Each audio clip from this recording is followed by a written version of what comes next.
Okay, I want to cover a case that I did on my podcast this week, and I'm just going to give you a really brief synopsis of what happened. So it is January 24th of 2019 when Grant Amato did not go to work. And this was like pretty shocking because he had not missed work in 5 years, not a single damn day. Very hard worker, very reliable employee. So when they couldn't get a hold of him and he was a no-call, no-show, they called the police to do a welfare check on him and his family. They live in a rural area in North Orlando, kind of out in the country. So police get there and they have no way of getting inside. The whole house is locked, right? They do eventually get in though by wedging a knife through the side door. So when police get into the house, it is a total blood bath. We got 31-year-old Cody, and he is sprawled on the floor in the fetal position between the garage and the house. We got 59-year-old Chad, that's the dad, and he is found dead in the kitchen next to his lunchbox. It looked like he'd been shot right when he got home from work. And then we got 61-year-old Margaret, the mom, and she has been shot in the head and is slumped over her computer. Next to Cody is his work bag and a handgun, right? So they're like, could this have been a possible murder-suicide? Immediately rule that out. It was not a murder-suicide. The gun next to Cody was not even the same caliber weapon that was used to shoot him, his mom, and his dad in the head.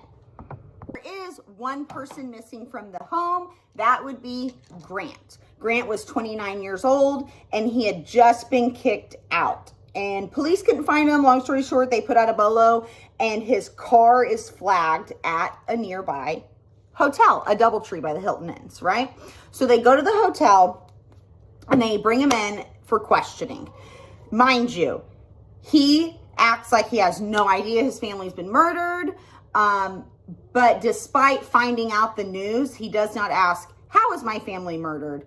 Or any details. He's very calm, shows no emotion. He's just chilling. It's crazy. It's crazy. He does admit that there was a lot of tension in the house leading up to the murders and that he had in fact been kicked out just the night before, and he tells police why. And it is ridiculous. This is crazy. So Grant and his older brother Cody, when I say older, he's only a little bit older than him. Grant's 29, Cody's 30. They had both never moved out of the house. They both went to nursing school and were nurses and had planned to attend college for anesthesiology. However, in 2018, June, so like 6 months before the crime, Grant flunked out of college. And then his work accused him of stealing medicine and wrongly administering medication to patients. So he gets fired and has charges pressed against him in June. What does he do? He basically goes home and sulks. And he starts spending a lot of time video gaming and watching porn. Yeah, I hate porn. I hate it. That's how he came across a Bulgarian webcam girl. A webcam girl is somebody who, for money, will do basically whatever live streamed on camera. And he falls head over heels for this woman named Sylvie. And he starts spending a lot of money to stream her webcam shows. To stream her shows, I want to say it's like $600 for a couple hours. And then he goes a step further and he starts buying lingerie for her off of her website. He starts buying her toys, and the bill is racking up. He becomes so infatuated that he's literally spending $1,000 to $2,000 a day on her. He essentially goes through his entire savings. Then he borrows money from his brother.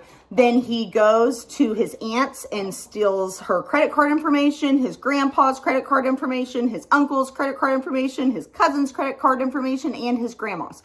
So he's literally stealing money from everybody in his family to fund this webcam girl obsession. And nobody knows yet, because it's only been a couple weeks. They probably hadn't gotten their credit card statements back. So eventually his parents find out though, and you're not going to believe how much money he had stolen from everybody. Total, he had stolen about $200,000 $100,000, all right? His dad ended up just taking a loss of $127,000, which he refinanced his home for. And everybody in the family decides we don't want to press charges against Grant. We want to help him. He's so lucky. So lucky. So instead of pressing charges, they actually send him to a 2-month behavioral rehab program, right? His brother actually pays for it. His brother Cody, it was $15,000. His brother Cody also helped pay back some of the debt to his family members and begged everyone not to press charges, right? So this dude, Grant, does not even make it 2 weeks in this place, okay, before he leaves. And his family's like, okay, fine. You can come home, but there's rules. Like, you can't be on the internet past midnight. You have to apologize to all of your relatives for stealing from them. You have to get another job, blah, blah, blah, blah, blah. So he's like, okay, cool. He gets a job. He comes and lives back home, but he does not quit talking to Sylvie. And his dad eventually found out that he was still talking to Sylvie through Grant's mother's cell phone, and he goes ballistic. And he like grabs Grant by the collar of his shirt, and he's threatening him. And essentially January 24th, that night, he tells Grant, I'm done, you're done, and kicks him out of the house. And he threatens Grant that if he ever comes back to his property, he will kill him. He says like, yeah, I was upset, but I didn't kill my family. I packed up my stuff just like my daddy told me to, and I left. Said he went and slept in the parking lot of a grocery store, went to work, and then after work got him a hotel room at the DoubleTree where they found him. Police have literally zero evidence. They got no fingerprints, ballistics, video surveillance, nothing. But they know he did it. They know he did it. He was the last one there. He said himself he did not leave until midnight, which is well after the time of deaths, right? But they just can't physically prove it through forensic evidence. But they're like, screw it. And they arrest him anyway, okay? What really happened was, yes, he killed his mother while she was working on her computer during the day. And then when his dad got home, he immediately shot and killed him in the kitchen while he was unloading his lunchbox. And then as his brother Cody came through the door, he shot him. Then he staged a gun next to Cody to make it look like Cody had done a murder-suicide. Wrote a note saying, like, in Cody's perspective, please come back. I've taken care of everything for you, la da da da da.